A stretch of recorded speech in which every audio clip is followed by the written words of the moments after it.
జగన్మోహన్ రెడ్డి సైన్యంలో సైనికుడు. రాష్ట్ర పరిశ్రమల శాఖ మంత్రి గాజువాక అసెంబ్లీ నియోజకవర్గ వైఎస్ఆర్ కాంగ్రెస్ పార్టీ అభ్యర్థి గుడివాడ అమర్నాథ్ ఎన్నికల ప్రచారంలో దూసుకుపోతున్నారు.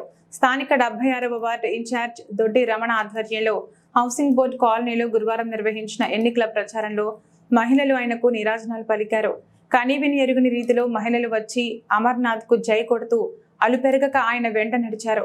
ఒకవైపు జగన్మోహన్ రెడ్డి మీద అభిమానం, మరొక వైపు అమర్నాథ్ గెలిపించాలన్న లక్ష్యం మహిళల్లో కనిపించింది. పథకాలు ఇచ్చి ఆదుకున్న జగన్మోహన్ రెడ్డిని మళ్లీ ముఖ్యమంత్రిని చేసుకోవడానికి, గాజువాక నియోజకవర్గం మరింతగా అభివృద్ధి చేయడానికి, ఈ నియోజకవర్గ ఎమ్మెల్యేగా అమర్నాథ్ ను గెలిపించడానికి ఈ వార్డు ప్రజలంతా ఇప్పటికే నిర్ణయం తీసుకున్నారు. దీంతో వందలాది మంది మహిళలు పిల్ల పాపలతో కలిసి ఎన్నికల ప్రచారంలో పాల్గొన్నారు. ఈ సందర్భంగా మంత్రి అమర్నాథ్ మాట్లాడుతూ జగన్మోహన్ రెడ్డి పథకాలని మహిళల పేరు మీద ఇచ్చారని, మహిళా పక్షపాతి అని, రాష్ట్రంలో సంక్షేమ పథకాలు కొనసాగాలంటే మళ్లీ జగన్మోహన్ రెడ్డిని అధికారులు తీసుకురావాలని విజ్ఞప్తి చేశారు. జగన్మోహన్ రెడ్డి నాయకత్వంలో రాష్ట్రం మరింతగా అభివృద్ధి చెందాలంటే ఈ ఎన్నికల్లో ప్రజలంతా వైసీపీకి ఓటు వేయాలని ఆయన కోరారు.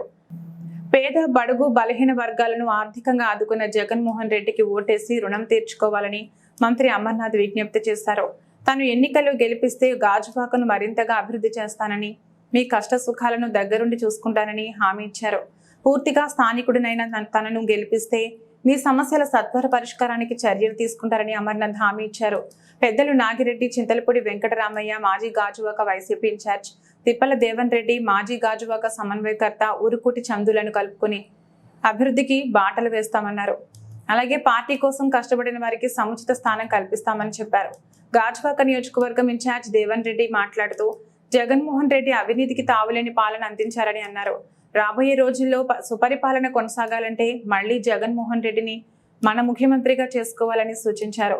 మాజీ ఎమ్మెల్యే చింతలపూడి వెంకటరామయ్య మాట్లాడుతూ రాష్ట్రంలో పాఠశాలలు, ఆసుపత్రుల అభివృద్ధి చెందడానికి జగన్మోహన్ రెడ్డి కారణమని, ఈ అభివృద్ధి ఆగకుండా కొనసాగాలంటే గెలిపించుకోవాలని విజ్ఞప్తి చేశారు. ఈ కార్యక్రమంలో మంత్రి Shankar Narayana, Chikka Satyanarayana, Rambha Narayanamurthy, Tatikonda Jagadish, Tatikonda Achyut, Kolukuri Mangaraju, Anaparthi Ramana, Molakalapalli Prasad, Ravada Bhavani, Srikanth, Andiboina Sunny, Kakkulla Murali, Dinisetti Chinnarao, Bharamanandareddy, K Balaji, Nagu, Parvathi, Parankusam Pramila, Narasimhamurthy, Pentakota Nageswararao, R Venugopalarao, Molakalapalli Ashok, Kakinada Pentarao, Mantri Manjula, Gurusula Ramalakshmi, Pappala Pushpa, Tippala Swathi, Gompa Ramesh, Ramajyothi, Patridevi, R Revathi, అధిక సంఖ్యలో పార్టీ అభిమానులు, కార్యకర్తలు పాల్గొన్నారు.